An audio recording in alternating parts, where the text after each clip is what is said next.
أعوذ بالله من الشيطان الرجيم بسم الله الرحمن الرحيم الحمد للہ رب العالمین والصلاة والسلام علی نبینا محمد وعلی آلہ وصحبہ اجمعین اما بعد۔ آج ہم عمدۃ الاحکام کے ساتھ ہیں، اور یہ وہ کتاب ہے جس میں کتاب کے مؤلف نے صحیح بخاری اور صحیح مسلم کی وہ احادیث جمع کر دی ہیں جن کا تعلق احکام سے ہے۔ کتاب کے مؤلف کا نام ہے عبد الغنی بن عبد الواحد المقدسی، امام عبد الغنی بن عبد الواحد المقدسی، اور جیسا کہ پہلے بھی بتا چکا ہوں کہ یہ شیخ عبد القادر جیلانی رحمہ اللہ کے شاگردوں میں سے ہیں، اور یہ فوت ہوئے ہیں 600 ہجری میں 600۔ آج جو حدیث ہم پڑھنے جا رہے ہیں یہ حدیث نمبر ہے 8585، اور موضوع تو آپ سب جانتے ہیں کہ آج کل موضوع ہے طریقہ نماز۔ عن البراء بن عازب رضی اللہ عنہما قال، براء بن عازب رضی اللہ عنہما سے روایت ہے، انہوں نے کہا، رمقت الصلاة مع محمد صلی اللہ علیہ وسلم، کہ میں نے نبی علیہ الصلوۃ والسلام کے ساتھ بغور نماز پڑھی۔ رمقت کا معنی ہوتا ہے بہت دیر تک دیکھتے رہنا۔ مقصد یہ ہے کہ میں نے آپ کے ساتھ کئی ایک نمازیں پڑھی ہیں اس بات کا جائزہ لینے کے لیے کہ آپ کی نماز کیسی ہے، اس کی مقدار کیا ہے، اس میں آپ کیا پڑھتے ہیں، کیا کرتے ہیں۔ تو یہ ہے رمقت الصلاۃ مع محمد صلی اللہ علیہ وسلم، کہ میں نے جناب محمد صلی اللہ علیہ وسلم کے ساتھ بغور آپ کی نماز دیکھی ہے۔ فوجدت قیامہ فرکعتہ، تو میں نے آپ کے قیام کو پایا۔ قیام کس کو کہتے ہیں؟ کھڑا ہونا، اور یہاں پہ کون سا قیام مراد ہے؟ رکوع سے پہلے تلاوت کے لیے، جس میں سورہ فاتحہ پڑھی جاتی ہے اور دیگر صورتیں پڑھی جاتی ہیں، تو یہ ہوا قیام۔ فوجدت قیامہ، تو میں نے آپ کے قیام کو پایا۔ فرکعتہ، اس کے بعد آپ کے رکوع کو۔ فاعتدالہ بعد رکوعہ، اس کے بعد آپ کے رکوع سے اعتدال کو، کھڑے ہونے کو، سیدھا ہونے کو۔ فسجدتہ، اس کے بعد آپ کے سجدے کو۔ فجلستہ بین سجدتین، اس کے بعد آپ کے دو سجدوں کے درمیان بیٹھنے کو۔ فسجدتہ، اس کے بعد آپ کے دوسرے سجدے کو۔ فجلستہ ما بین تسلیم والانصراف، اس کے بعد سلام پھیرنے، نماز سے فارغ ہونے کے درمیان جو بیٹھنا ہے، اس کو کیا پایا؟ قریبا من السواء، ایک دوسرے کے قریب پایا، برابر برابر پایا۔ وفی روایت للبخاری، اور صحیح بخاری کی ایک روایت میں ہے، ما خلا القیام والقعود، ما سوائے قیام کے، یعنی کہ وہ قیام جو تلاوت کے لیے ہوتا ہے، والقعود، اور بیٹھنے کے، یعنی کہ وہ جو آخری بار تشہد کے لیے بیٹھا جاتا ہے، باقی کو برابر برابر پایا، یعنی کہ قیام اور قعود کو لمبا پایا، اور باقی جو ارکان تھے، باقی جو مقامات نماز تھے، ان کو برابر برابر قریب قریب پایا۔ اس حدیث کو امام بخاری نے روایت کیا ہے، اور نمبر ہے وہاں پہ 792، 792۔ اور چونکہ امام بخاری اس حدیث کو بار بار لے کر آئے ہیں، تو اس لیے یہ عرض کر دوں کہ جب امام بخاری 792 کے طور پہ لے کر آئے 792، تو باب قائم کیا، باب استواء الظہر فی الرکوع، رکوع میں پشت کا برابر ہونا، سیدھا ہونا۔ اور دوبارہ اس کو لے کر آئے 801 نمبر کے طور پہ 801، اور وہاں پہ باب قائم کرتے ہیں باب طمأنینہ حین یرفع رأسہ من الرکوع، یعنی کہ نمازی جب رکوع سے سر اٹھائے تو سیدھا کھڑا ہو، مطمئن ہو کر، سکون سے، آرام سے، یعنی کہ سجدے میں جانے میں جلدی نہ کرے۔ پھر اس کو لے کر آئے حدیث نمبر 820 کے طور پہ 820، اور باب قائم کیا باب المکث بین السجدتین، دو سجدوں کے درمیان ٹھہرنا، رکنا، یعنی کہ ایک سجدے کے بعد دوسرا سجدہ کرنے میں جلدی نہ کرنا۔ امام مسلم بھی اس کو روایت کرتے ہیں، اور مسلم شریف میں اس کا نمبر ہے 471 471، اور حدیث کے جو الفاظ ابھی ہم نے سنے ہیں یہ مسلم شریف کے ہیں، صحیح بخاری میں یہ الفاظ نہیں ہیں، لیکن وہاں پہ اس حدیث کا مفہوم یہی ہے۔ یہاں پہ میں گزارش کر دوں کہ نماز میں ارکان کون کون سے ہیں، کون سی وہ چیزیں ہیں جن کے بغیر نماز نہیں ہوتی، اور چونکہ ہمارے ملک میں یعنی کہ اردو بولنے والے ممالک میں زیادہ تر لوگ فقہ حنفی سے تعلق رکھتے ہیں، دیوبندی ہوں یا بریلوی، یہ فقہ حنفی کی پیروی کرتے ہیں، اپنے آپ کو امام ابو حنیفہ رحمہ اللہ کا مقلد جانتے اور مانتے ہیں۔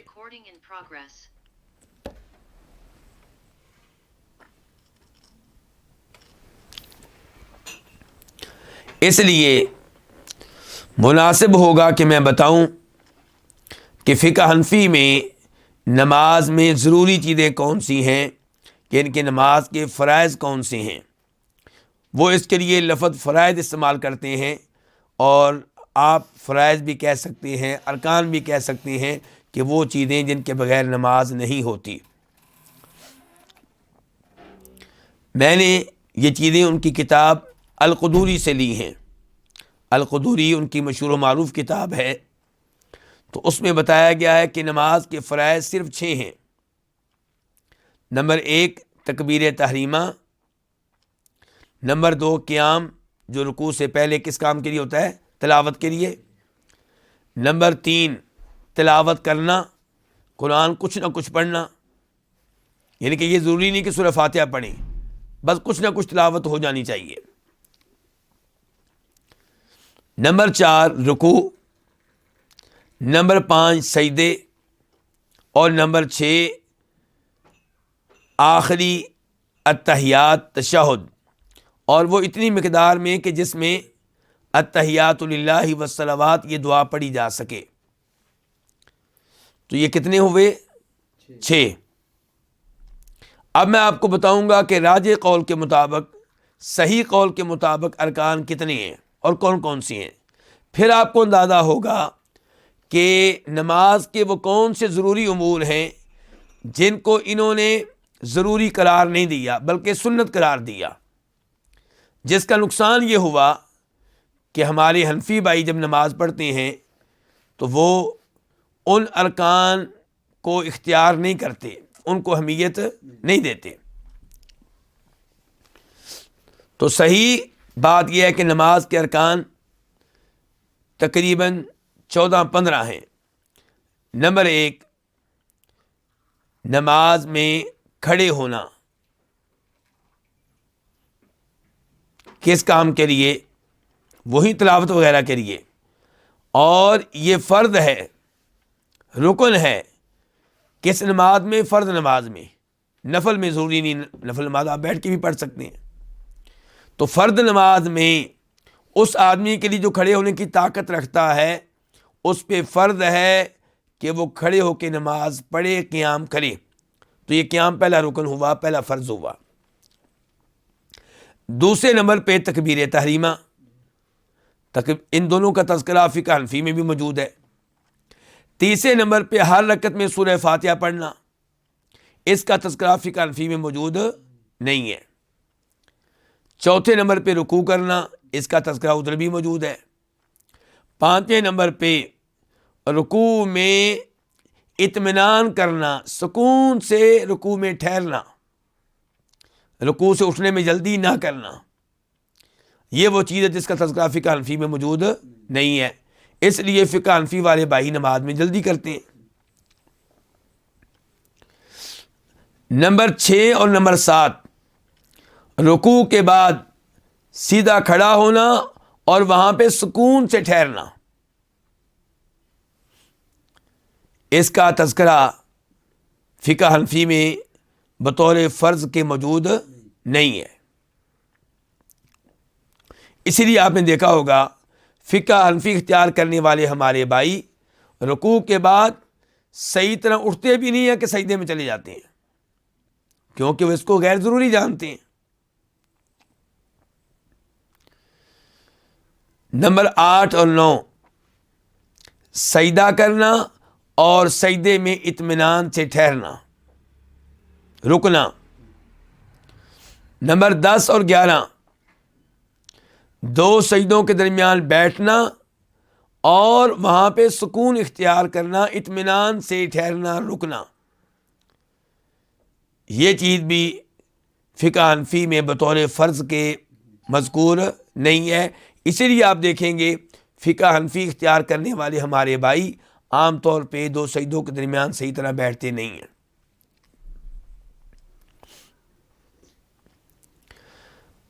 اس کے بعد نمبر 12 اور 13، آخری تشہد اور آخری تشہد میں بیٹھنا، تشہد پڑھنا بھی اور بیٹھنا بھی. نمبر 14، سلام پھیرنا. اور فقہ حنفی میں سلام پھیرنے کا بھی تذکرہ نہیں آیا. اسی لیے آپ نے فتویٰ سنا ہوگا ان کے ہاں کہ اگر ایک آدمی سلام پھیرنے سے پہلے جان بوجھ کر اپنی ہوا خارج کر دے تو اس کی نماز ٹھیک ہے، اور اس ہوا کو سلام پھیرنے کے قائم مقام مانا جائے گا.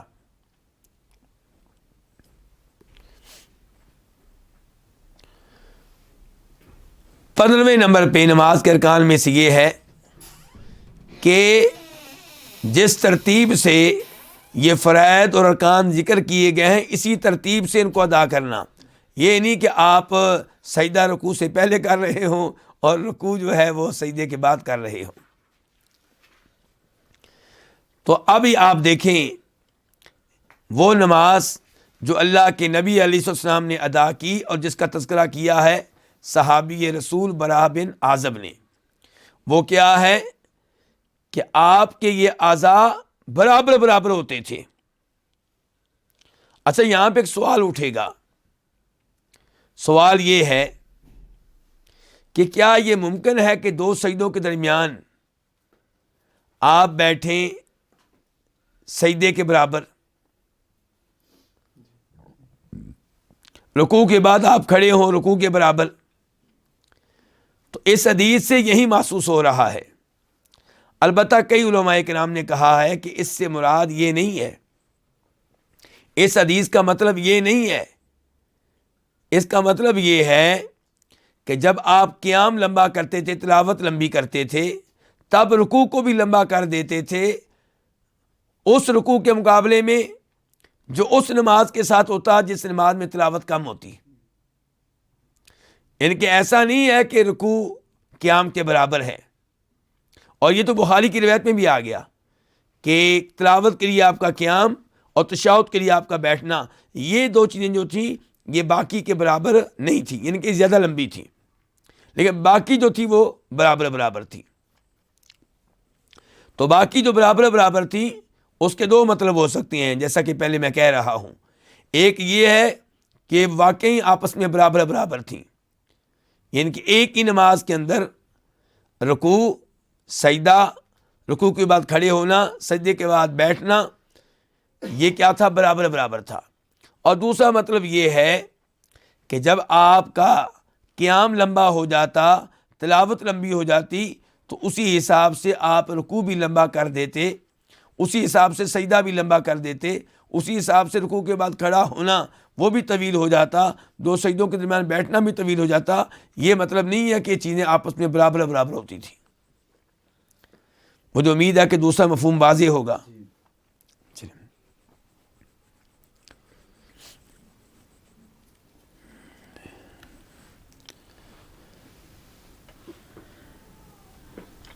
یہ اس لیے بھی دوسرا قول جو ہے اس لیے بھی مناسب معلوم ہوتا ہے کیونکہ ہم نے وہ احادیث پڑھی ہیں جن سے پتہ چلتا ہے کہ آپ کا قیام تلاوت کے لیے بہت لمبا ہوتا تھا. تو یہ ممکن نہیں ہے کہ رکوع بھی اتنا ہی لمبا ہو. اس حدیث کے بعد اب ہم منتقل ہوتے ہیں حدیث نمبر 86 کی طرف. 86. اس حدیث کو روایت کرنے والے ہیں ثابت بن اسلم البنانی عن ثابت البنانی. ثابت بن اسلم البنانی البصری. یہ کون ہے؟ صحابی ہیں؟ نہیں، صحابی نہیں ہے. یہ کون ہے؟ تابعی ہیں. عن انس بن مالک رضی اللہ عنہ. یہ روایت کر رہے ہیں انس بن مالک رضی اللہ عنہ سے. قال، انہوں نے کہا، انی لا آلو ان اصلی بکم کما کان رسول اللہ صلی اللہ علیہ وسلم یصلی بنا. کہ انی لا آلو، میں کوتاہی نہیں کرتا، میں کمی کوتاہی نہیں کرتا. کس معاملے میں؟ اس معاملے میں کہ میں تم کو نماز پڑھاؤں جیسا کہ اللہ کے رسول صلی اللہ علیہ وسلم ہمیں نماز پڑھاتے تھے. یعنی کہ میری مکمل کوشش ہوتی ہے کہ میں تم کو بالکل وہی نماز پڑھاؤں جو نماز ہمیں کون پڑھاتے تھے؟ رسول اللہ صلی اللہ علیہ وسلم. قال ثابت، ثابت کہتے ہیں تابعی، فکان انس یصنع شیئا لا اراکم تصنعونہ.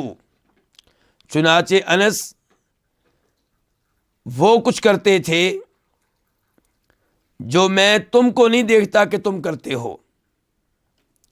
یعنی کہ انس نماز میں ایک ایسا کام کرتے تھے جو میں تمہیں کرتے ہوئے نہیں دیکھتا.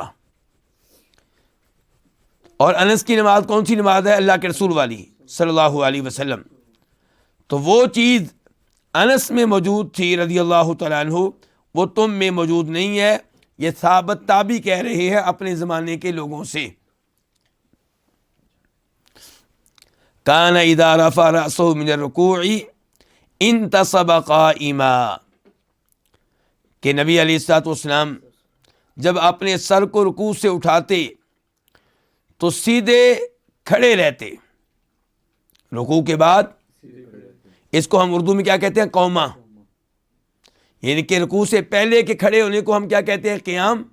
اور رکوع کے بعد کھڑے ہونے کو ہم کیا کہتے ہیں؟ قوما. تو قومے میں آپ کھڑے رہتے حتی یقول القائل. اچھا، معذرت کے ساتھ یہ کس کے بارے میں کہا جا رہا ہے کہ کھڑے رہتے؟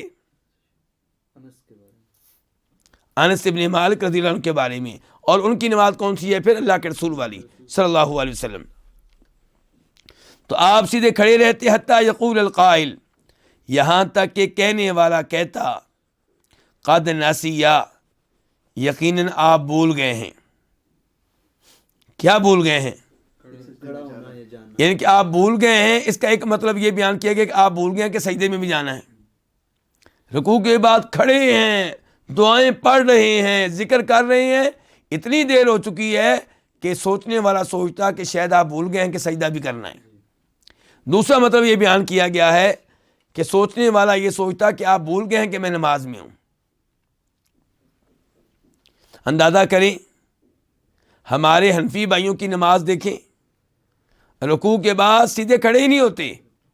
اور اللہ کے رسول کی نماز دیکھیں صلی اللہ علیہ وسلم. صحابی کہہ رہے ہیں اتنی دیر کھڑے رہتے کہ ہم سوچتے کہ شاید آپ بھول گئے ہیں کہ میں نماز میں ہوں. اور کھڑے ہو کے آپ لمبی لمبی دعائیں پڑھتے تھے، جیسا کہ چند دن پہلے میں نے ایک دعا کا تذکرہ کیا جس سے اندازہ ہوتا ہے کہ آپ کتنی لمبی دعائیں پڑھتے ہوں گے. مثال کے طور پہ اللہم ربنا لک الحمد ملء السماوات وملء الارض وملء ما شئت من شیء بعد اہل الثناء والمجد حق ما قال العبد وَكُلُّنَا لَكَ عَبْدٌ اللَّهُمَّ لَا مَانِعَ لِمَا أَعْطَيْتَ وَلَا مُعْطِيَ لِمَا مَنَعْتَ وَلَا يَنفَعُ ذُو الْجَدِّ مِنكَ الْجَدُّ وَإِذَا رَفَعَ رَأْسَهُ مِنَ السَّجْدَةِ، اور جب آپ اپنا سر سجدے سے اٹھاتے، مَکَثَ تو ٹھہرے رہتے، ان کے دو سجدوں کے درمیان بیٹھے رہتے، ٹھہرے رہتے، حتیٰ یقول القائل، یہاں تک کہ کہنے والا کہتا قد نسیہ، یقیناً آپ بھول گئے ہیں۔ کیا بھول گئے ہیں؟ دوسرے سجدے میں جانا۔ آپ بھول گئے ہیں کہ آپ نماز میں ہیں۔ اس حدیث کو روایت کیا امام بخاری نے، نمبر ہے وہاں پہ 800، اور وہاں پہ اس پہ باب کیا قائم کرتے ہیں کہ باب الطمأنینۃ حین یرفع رأسہ من الرکوع، کہ باب اس بارے میں ہے کہ نمازی جب اپنا سر رکوع سے اٹھائے تو اطمینان سے کھڑا رہے، سکون سے کھڑا رہے۔ اور دوبارہ اس کو لے کر آئے ہیں 821 کے طور پہ 821، اور وہاں پہ باب کیا قائم کرتے ہیں؟ باب المکث بین السجدتین، دو سجدوں کے درمیان ٹھہرنا۔ اور امام مسلم اس کو لے کر آئے ہیں، وہاں پہ نمبر ہے 472۔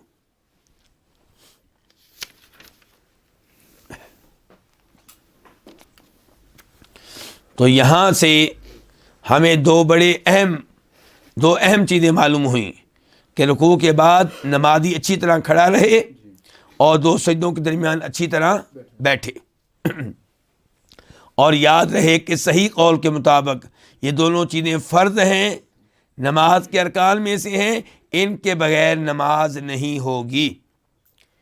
اسی لیے جب مجھ سے پوچھا جاتا ہے کہ کیا ہم کسی ایسے امام کے پیچھے نماز پڑھ سکتے ہیں جو امام سلفی نہیں ہے، اہل حدیث نہیں ہے، تو میں یہ گزارش کیا کرتا ہوں کہ امام کا عقیدہ ٹھیک ہونا ضروری ہے۔ دوسرے نمبر پہ یہ دیکھنا ضروری ہے کہ کیا وہ آپ کو درست طریقے سے نماز پڑھنے کا موقع دے رہا ہے۔ ایک امام کا عقیدہ ٹھیک ہے، رفع الیدین نہیں کرتا، لیکن کم از کم آپ تو اس کے پیچھے رفع الیدین کر سکتے ہیں۔ ایک امام آپ کو دو سجدوں کے درمیان بیٹھنے ہی نہیں دیتا، رکوع کے بعد کھڑے نہیں ہونے دیتا، تو آپ کی نماز کیسے ٹھیک ہوگی؟ جبکہ دونوں چیزیں نماز کے ارکان میں سے ہیں۔ تو اس لیے ان چیزوں کا خیال رکھا جائے۔ اگر ایسا امام ہے جو دو سجدوں کے درمیان بیٹھنے نہیں دیتا، رکوع کے بعد آپ کو کھڑا نہیں ہونے دیتا، تو اس کے پیچھے آپ نماز نہیں پڑھیں گے۔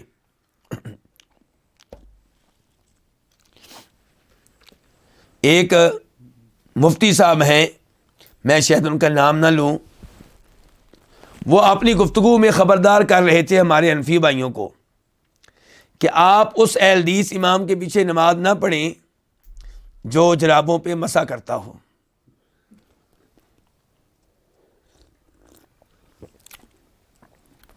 حالانکہ جرابوں پہ مسح کرنا حدیث سے ثابت ہے، امام ابو حنیفہ رحمہ اللہ سے ثابت ہے، 11 کے قریب صحابہ کرام سے ثابت ہے۔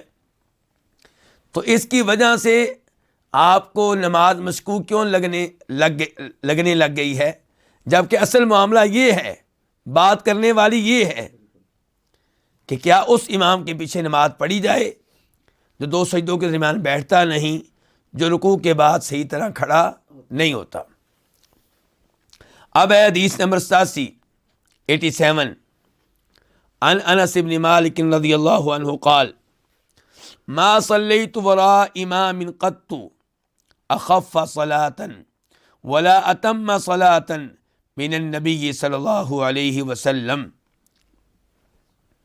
انس بن مالک سے روایت ہے، وہ کہتے ہیں میں نے کبھی بھی نماز نہیں پڑھی، ما نہیں اور قطو کبھی بھی نہیں، میں نے کبھی بھی نماز نہیں پڑھی وراء امام کسی ایسے امام کے پیچھے اخف صلاۃً جو نماز کے لحاظ سے ہلکا ہو، ہلکی ترین نماز پڑھانے والا ہو، ولا اتم صلاۃً اور کامل ترین نماز پڑھانے والا ہو، ایسے کسی امام کے پیچھے میں نے نماز نہیں پڑھی جو اللہ کے نبی سے زیادہ ہلکی نماز پڑھاتا ہو اور زیادہ کامل نماز پڑھاتا ہو۔ کیا مطلب ہے اس حدیث کا؟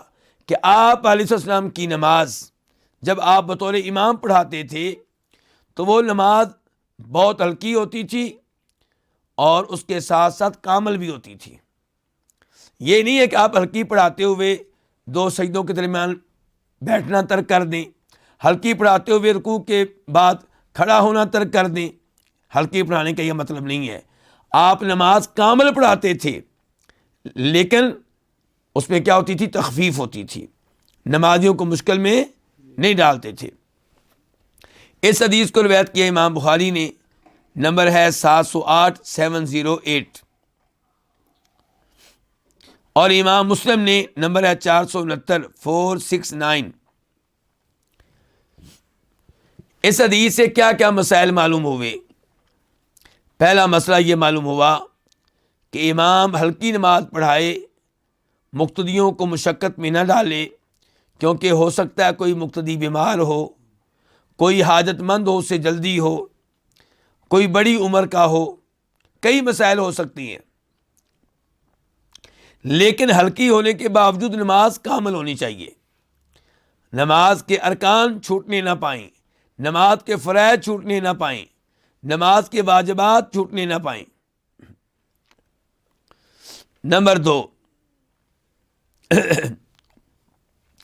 کہ نبی علیہ السلام کی نماز کامل ترین نماز ہے، اس لیے نمازی کو چاہیے کہ نماز کے معاملے میں آپ ہی کی طرف دیکھے تاکہ عبادت کرنے کا ثواب بھی ملے اور عبادت میں نبی علیہ السلام کی پیروی کرنے کا ثواب بھی ملے۔ آپ نے کیا کہا تھا؟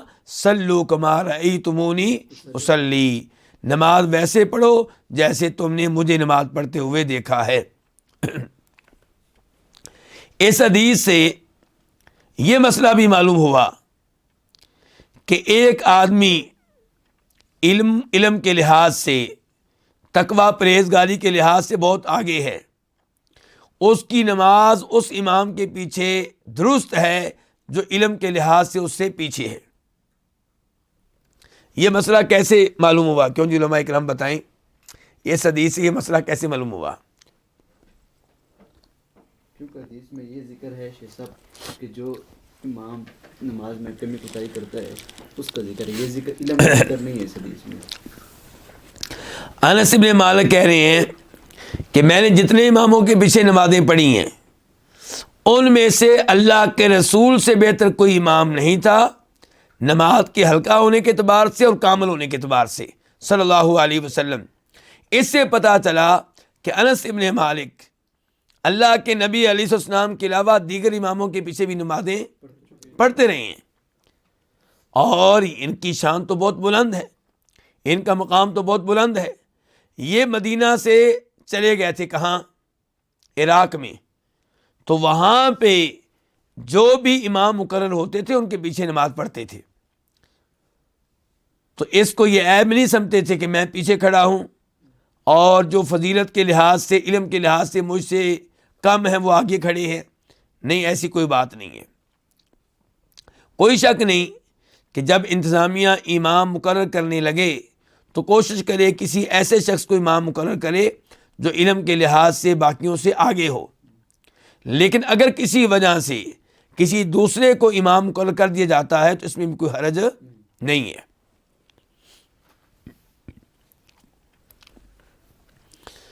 بلکہ یہیں سے آپ یہ بھی دیکھ لیں کہ نبی علیہ الصلوۃ والسلام نے ایک لشکر جہاد کے لیے ترتیب دیا تو اس کا سربراہ کس کو مقرر کیا تھا؟ اسامہ بن زید کو، اور یہ تقریباً 17 سال کے تھے، اور لشکر میں کون ہے؟ ابو بکر صدیق رضی اللہ عنہ، عمر فاروق، جناب عثمان، دیگر بڑے بڑے سینئر صحابہ کرام۔ اور اس زمانے میں جو کمانڈر ہوتا تھا نمازوں میں امام بھی وہی ہوتا تھا۔ تو اس سے پتہ چلا کہ اگر کسی ایسے شخص کو حکمران بنا دیا جائے، کمانڈر مقرر کر دیا جائے جو فضیلت کے لحاظ سے، علم کے لحاظ سے باقی لوگوں سے پیچھے ہو تو اس میں کوئی حرج نہیں ہے۔ حدیث نمبر 88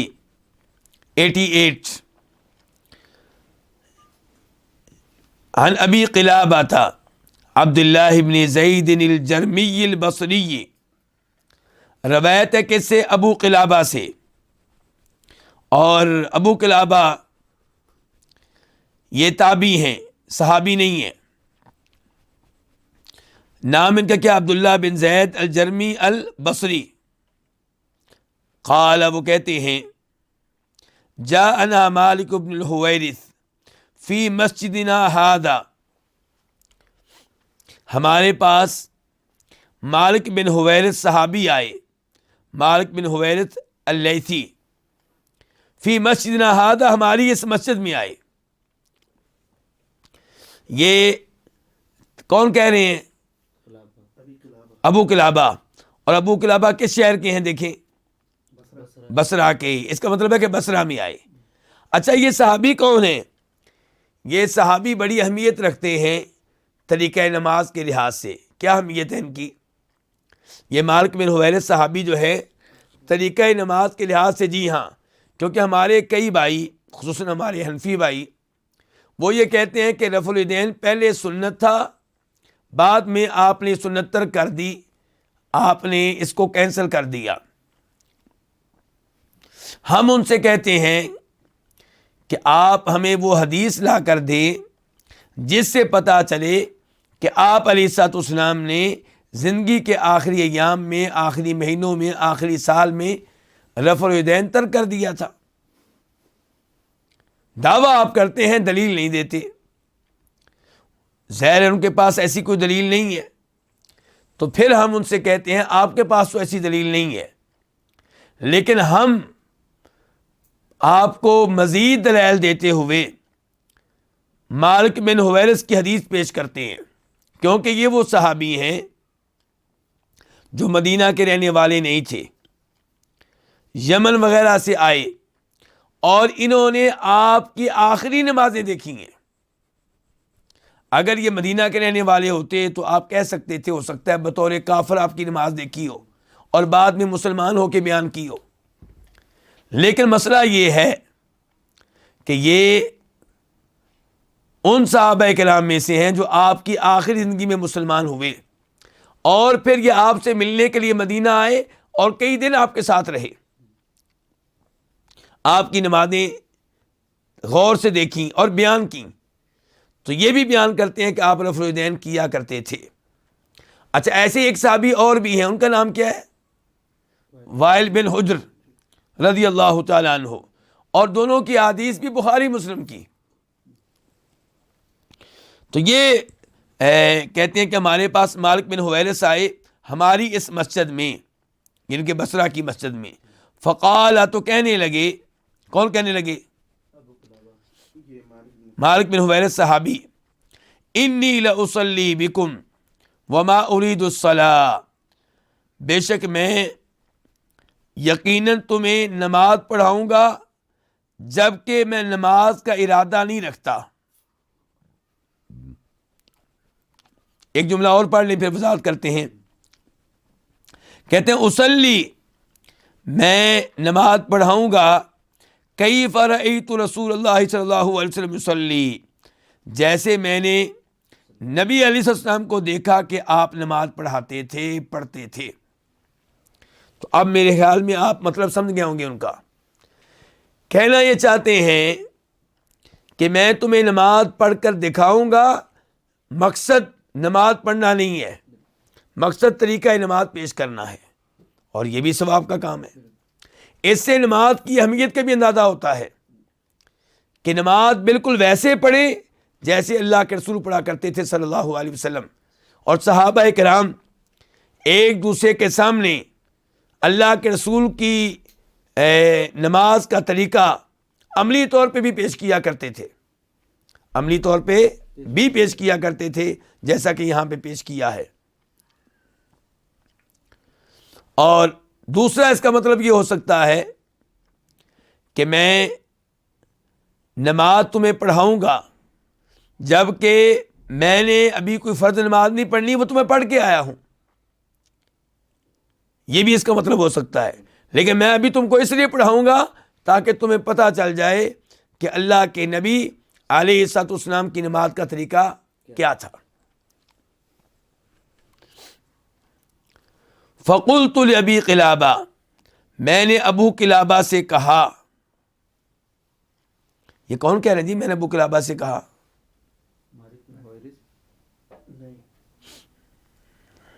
ہاں جی، آپ کا امتحان ہے ابھی. تو یہ ہے مشہور و معروف محدث ایوب بن ابی تمیمہ سختیانی، جو شاگرد ہیں ابو قلابہ کے اس حدیث میں، جنہوں نے یہ حدیث ابو قلابہ سے سنی ہے اور لی ہے. تو یہ ایوب بن ابی تمیمہ سختیانی کہتے ہیں فقلت لأبی قلابہ، میں نے ابو قلابہ سے کہا کیف کان یصلی، کہ وہ کیسے نماز پڑھتے تھے، کیسے نماز پڑھاتے تھے. کون؟ جی کون؟ مالک بن حویرث. مالک بن حویرث. قال، تو وہ کہنے لگے، کون کہنے لگے؟ ابو قلابہ، مثل صلاۃ شیخنا ھذا، ہمارے اس شیخ کی نماز کی طرح، ہمارے اس شیخ کی نماز کی طرح.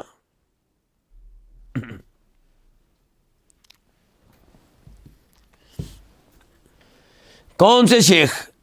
مالک بن حویرث. اس شیخ سے مراد عمر بن سلمہ الجرمی ہیں. عمر بن سلمہ الجرمی. ابو قلابہ کون ہے؟ یہ بھی جرمی ہے، ایسے ہی ہے نا، قبیلے کے لحاظ سے کون ہے؟ جرمی. تو یہ کہہ رہے ہیں کہ مالک بن حویرث کی نماز ہمارے جو قبیلے کے بزرگ ہیں عمر بن سلمہ جرمی کی طرح ہی تھی. اچھا، اب میرا آپ سے ایک اور سوال ہے، عمر بن سلمہ الجرمی کون ہے؟ یہ بھی بڑے خاص صحابی ہیں طریقہ نماز کے لحاظ سے. نماز کے معاملے میں ان کی حدیث بھی بڑی مشہور ہے. جی بتائیے، یہ صحابی ہیں، بتائیے پھر کون ہیں؟ نہیں بتائیے کون سے صحابی ہیں یہ؟ تو یہ ہے عمر بن سلمہ الجرمی، وہ جو کہتے ہیں کہ میں 7 سال کا تھا. کتنے سال کا؟ 7 سال کا، 7.5 سال کا میں تھا جب میری قوم مسلمان ہو گئی، میرے والد مسلمان ہو گئے. اللہ کے رسول علیہ الصلوۃ والسلام کے پاس گئے. آپ نے ان سے کہا کہ تم لوگوں نے نماز پڑھنی ہے، نماز وہ پڑھائے جو تلاوت میں سب سے آگے ہو. تو مجھ سے آگے کوئی نہیں تھا، کیونکہ میں بکریاں چرایا کرتا تھا اور میرے دائیں بائیں سے گزرتے تھے وہ صحابہ جو اللہ کے رسول سے ملاقات کے لیے جاتے تھے صلی اللہ علیہ وسلم. تو وہ ہمارے پاس رکتے پانی وغیرہ پینے کے لیے. تو میں ان سے پوچھتا تھا، ہاں جی کن سے ملنے جا رہے ہو، کن سے مل کر آئے ہو، کیا وہ تمہیں سنا رہے تھے، کیا ان کا پیغام تھا. تو وہ مجھے قرآن کی آیتیں سناتے تو میرا حافظہ بڑا تیز تھا، میں زبانی یاد کر لیتا تھا. تو پھر جب ہم مسلمان ہوئے، نماز پڑھانے کی باری آئی تو مجھ سے آگے کوئی نہیں تھا. تو پھر میں ہی نمازیں پڑھاتا تھا، فرض نمازیں بھی اور دیگر نمازیں بھی، جنازے بھی. تو یہ ہے عمر بن سلمہ الجرمی. وکان یجلس، اور وہ بیٹھتے تھے، اذا رفع رأسہ من السجود قبل ان ينہض، اور وہ بیٹھتے تھے. کون بیٹھتے تھے؟ ہاں جی، وکان یجلس، وہ بیٹھتے تھے. کون؟ عمر بن سلمہ. احسنتا، عمر بن سلمہ الجرمی. اچھا یہ کون کہہ رہا ہے کہ وہ بیٹھتے تھے؟ یہ ایوب کہہ رہے ہیں. کون کہہ رہے ہیں؟ ایوب کہہ رہے ہیں کہ یہ جو عمر بن سلمہ الجرمی ہیں جن کے بارے میں کہا گیا کہ ان کی نماز اور مالک بن حویرث کی نماز ملتی جلتی ہے، تو یہ کیسے نماز پڑھتے تھے؟ وکان یجلس، یہ بیٹھتے تھے. کب؟ اذا رفع رأسہ من السجود، جب اپنا سر اٹھاتے تھے. کس سے؟ سجدے سے. کون سے سجدے سے؟ دوسرے سجدے سے. قبل ان ینہض، اٹھنے سے پہلے. اٹھنے سے پہلے. اچھا تو یہ کیا بیان کرنا چاہ رہے ہیں؟ یہ بیان کرنا چاہ رہے ہیں جلسہ استراحت. جلسہ استراحت اس سے کیا مراد ہے؟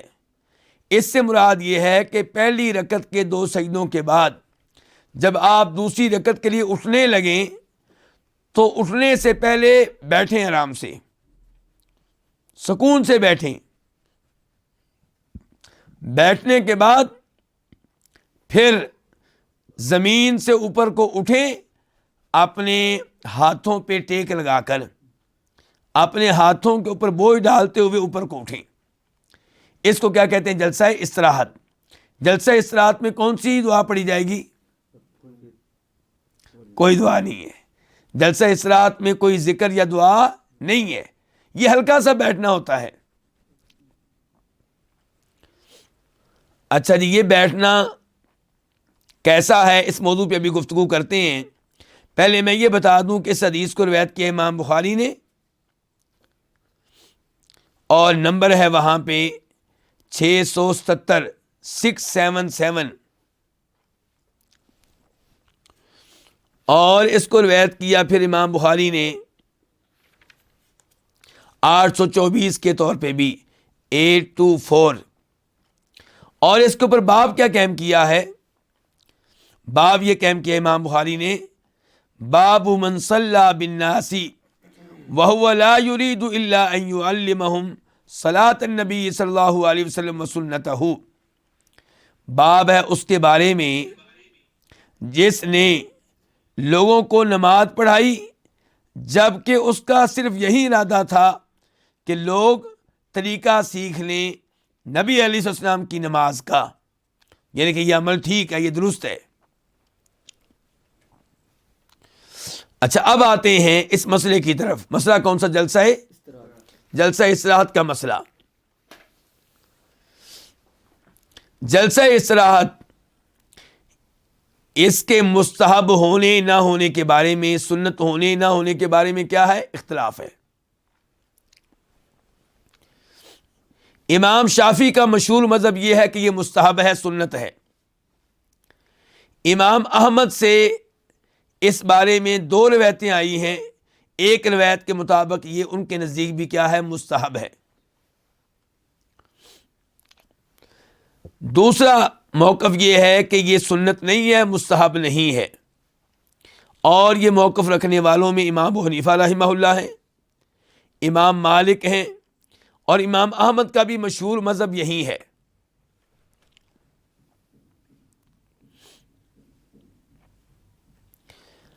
اب ہم نے کیا کرنا ہے؟ جلسہ استراحت کرنا ہے یا نہیں کرنا؟ جلسہ استراحت کرنے والوں کی کیا دلیل ہے؟ اس کو سنت ماننے والوں کی کیا دلیل ہے؟ وہ تو ابھی ہم نے پڑھ لی. یعنی کہ عمر بن سلمہ الجرمی کی نماز اللہ کے رسول والی نماز ہے صلی اللہ علیہ وسلم، اور وہ جلسہ استراحت کرتے تھے. اور مالک بن حویرث کی بھی یہی نماز ہے، بلکہ مالک بن حویرث کی الگ سے بھی حدیث موجود ہے، وہ نوٹ کریں آپ. صحیح بخاری 823 823. المالک بن حویرث، مالک بن حویرث سے روایت ہے انہ رأى النبی صلی اللہ علیہ وسلم یصلی، کہ انہوں نے نبی علیہ الصلوۃ والسلام کو نماز پڑھتے ہوئے دیکھا. فإذا كان في وتر من صلاته، جب آپ اپنی نماز کی طاق رکعت میں ہوتے، پہلی رکعت میں یا تیسری میں، اور اٹھنے لگتے دوسری کے لیے یا چوتھی کے لیے، تو لم ینہد، آپ نہیں اٹھتے تھے، حتیٰ یستویہ، جب تک کہ سیدھے ہو کر اچھی طرح بیٹھ نہیں جاتے تھے. اس کے اوپر امام بخاری نے باب کیا قائم کیا اس حدیث کے اوپر؟ باب من استوى قائدا فی وتر من صلاته ثم نہض. یہ باب ہے اس کے بارے میں جو اپنی نماز کی طاق رکعت میں پہلے اچھی طرح بیٹھا سیدھا ہو کر پھر اٹھا. اسی کا نام کیا؟ جلسہ استراحت. جلسہ استراحت کی حدیث اس کے علاوہ بھی موجود ہے. ایک ہوگی عمر بن سلمہ والی، ایک ہوگی مالک بن حویرث والی، اور ابو حمید ساعدی کی حدیث میں بھی ایسا ہی آیا ہے. ہمارے وہ علماء کرام جو اس عمل کو سنت نہیں مانتے، اس کو مستحب نہیں مانتے، ان کی دلیل کیا ہے؟ ان کی دلیل یہ ہے کہ نبی علیہ الصلوۃ والسلام کو مالک بن حویرث نے دیکھا ہے کہ آپ پہلے بیٹھتے تھے پھر اٹھتے تھے، تو یہ آپ نے کام کیا ہے بڑھاپے کی وجہ سے. بڑھاپے کی وجہ سے آپ میں اتنی طاقت نہیں رہی تھی کہ آپ سجدے کے بعد سیدھے کھڑے ہو پاتے، تو آپ آرام کرنے کے لیے پہلے بیٹھتے پھر اٹھتے تھے، ورنہ یہ نماز کا حصہ نہیں ہے. کیسی ہے جی یہ دلیل؟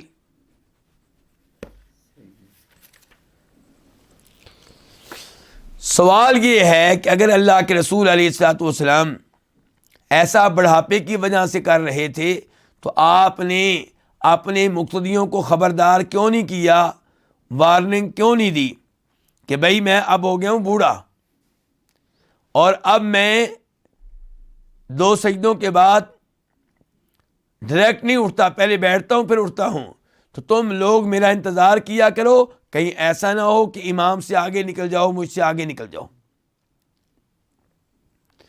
دوسرے نمبر پہ اللہ تعالی نے کہا ہے سورہ آل عمران میں فاتبعونی، کہ اگر تمہیں اپنے رب سے محبت ہے تو تمہارا رب یہ کہتا ہے کہ میرے نبی کے نقش قدم پہ چلو، ان کی اتباع کرو، ان کی پیروی کرو. سورہ احزاب میں کہا گیا لقد کان لکم فی رسول اللہ اسوۃ حسنہ، کہ نبی علیہ الصلوۃ والسلام کی ذات تمہارے لیے بہترین نمونہ ہے. تو اگر آپ کا یہ بیٹھنا بڑھاپے کی وجہ سے تھا تو آپ لوگوں کو خبردار کرتے کہ اس معاملے میں تم نے میری پیروی نہیں کرنی، اس معاملے میں میرے نقش قدم پہ نہیں چلنا، کیونکہ میں تو یہ بڑھاپے کی وجہ سے کر رہا ہوں. جب میرے پیچھے نماز پڑھو تو میرے مقتدی بن کے کام کر لیا کرو، لیکن جب تم تنہا نماز پڑھو، الگ نماز پڑھو، تو یہ کام نہ کرنا. آپ خبردار کرتے، جبکہ آپ نے اس بارے میں خبردار نہیں کیا. مجھے یاد ہے کہ ایک کلپ سنا تھا، وہ یوٹیوب پہ آج بھی موجود ہے، ایک عالم دین کا. ان کا تعلق پہلے فقہ حنفی سے تھا، پھر وہ سلفی ہو گئے، اہل حدیث ہو گئے. عمرے پہ گئے تو وہاں جدہ کے کسی ہمارے اہل حدیث ساتھی نے ان سے انٹرویو لیا اور پوچھا کہ آپ فقہ حنفی سے تعلق رکھتے تھے، بڑے عالم دین تھے، مدرس تھے، باقاعدہ پڑھاتے تھے، تو کیا ہوا کہ آپ اہل حدیث ہو گئے؟ وجہ کیا بنی؟ انہوں نے جو اسباب ذکر کیے ان میں سے ایک سبب یہ بھی تھا کہ مجھے یہ بات بڑی عجیب لگتی تھی کہ جلسہ استراحت کا ہم انکار کرتے ہوئے یہ کہہ دیتے ہیں کہ اللہ کے رسول صلی اللہ علیہ وسلم بوڑھے ہو گئے تھے اس لیے آپ نے کیا. تو میں سوچتا تھا کہ کیا نعوذ باللہ، جب آپ بوڑھے ہو گئے تھے پھر آپ نبی نہیں رہے تھے؟ پھر آپ ہمارے لیے نمونہ نہیں رہے تھے؟ بوڑھے ہونے کے بعد پھر آپ کی نمازوں کی ہم نے پیروی نہیں کرنی؟ کہتے ہیں اس وجہ سے پھر میں سلفیت کی طرف مائل ہوا اور مجھ میں جذبہ پیدا ہوا کہ احادیث پہ عمل کرنا چاہیے، تقلید کو چھوڑ دینا چاہیے. آپ دیکھیں گے حدیث بالکل واضح ہے جلسہ استراحت کی. جلسہ استراحت کی احادیث کیا ہیں؟ واضح ہیں، لیکن نہ اس کو لیتے ہیں مالکی حضرات. کیوں جی؟ مقلد ہیں.